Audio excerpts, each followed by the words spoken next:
नमस्कार, राम राम, हॅलो. मी अक्षय, तुम्हा सगळ्यांचं आणखी बातमी लक्ष सीझन 2 राडा घोल्यामध्ये शानदार जानदार दिलखुलास स्वागत करतो. Actually, when we talk about the Indian cinema, when we talk about the Indian theater, when we talk about the Indian literature, there are so many personalities, we can't ignore them. Because that personality has given the massive impact to our Indian literature, theater and cinema. I remember in last month I went in a bookstore in Pune. There were so many books were there, but one book always going to fascinating me. I picked that book and that book was the autobiography of none other than Girish Karnad. Girish Karnad is a great actor, director, writer, philosopher, thinker and administrator.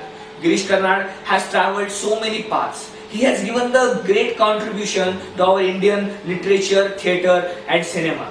Girish Karnad ranked among the greatest playwright in Indian literary history. So today we are going to make a great episode on none other than Girish Karnad. जी त्यांच्या अजरामर कलाकृतीमुळे सिने रसिकांच्या, प्रेक्षकांच्या, नाट्य रसिकांच्या लक्षामध्ये राहतात. गिरीश कर्नाड हे त्यातलंच एक नाव आहे. गिरीश कर्नाड यांच्याबद्दल जर बोलायला झालं तर गिरीश कर्नाड यांचा जन्म 19 मे 1938 रोजी माथेरानमध्ये झाला. यांची आई कृष्णाबाई मंकीकर, तिला सगळे कुट्टाबाई देखील म्हणत असत. गिरीश कर्नाड यांच्यावर लहानपणापासून त्यांच्या आईचे संस्कार खूप झाले. गिरीश कर्नाड यांचे वडील बाप्पा, ज्यांना सगळे बाप्पा म्हणत असत.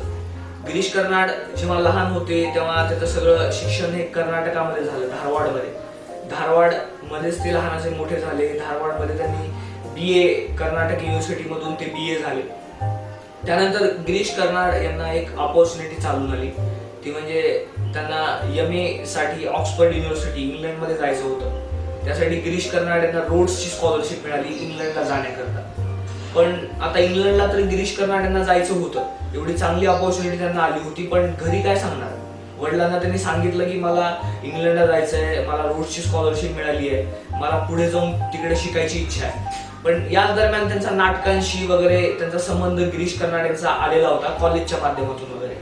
वडिलांना त्यांनी सांगितलं की मी आता इंग्लंडला जाणार आहे.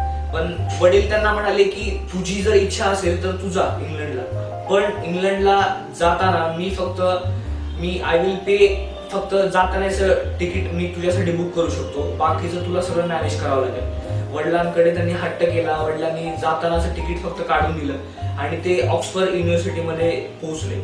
ऑक्सफर्ड युनिव्हर्सिटीमध्ये गिरीश कर्नाड यांनी MA केलं, जिथे त्यांनी पॉलिटिक्स, फिलॉसॉफी, इकॉनॉमिक्स मध्ये त्यांनी त्याचे शिक्षण पूर्ण केलं.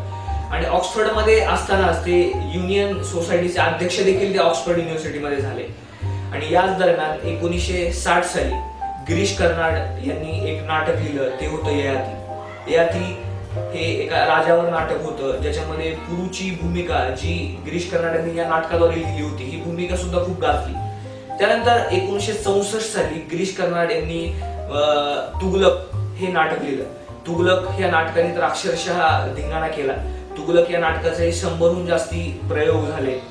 त्यानंतर 1971 साली खऱ्या अर्थाने गिरीश कर्नाड यांनी एक असं नाटक लिहिलं ज्या नाटकाने प्रत्येक सिने रसिकांच्या, नाट्य रसिकांच्या मनावर अधिराज्य केलं. ते नाटक होतं हायवदन.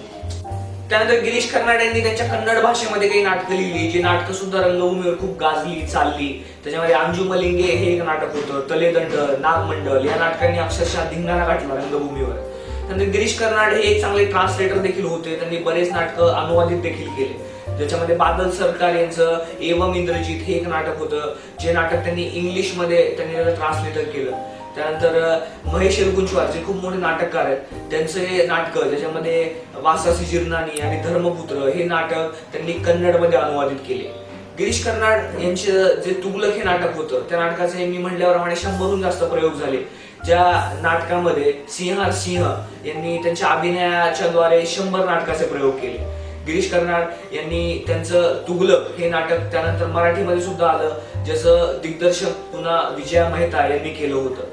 त्यानंतर गिरीश कर्नाड यांचं हायवदन हे नाटक सुद्धा मराठीमध्ये आलं, ते चाललं. अमोल पालेकरांनी सुद्धा त्या नाटकामध्ये काम केलं. गिरीश कर्नाड यांचं हायवदन हे नाटक इंग्लिशमध्ये सुद्धा गेलं, ज्याचं डिवायडेड टुगेदर या नावाने ते नाटक होतं आणि त्या नाटकाने सुद्धा इंग्लिशमध्ये सुद्धा खूप धिंगाणा घातला.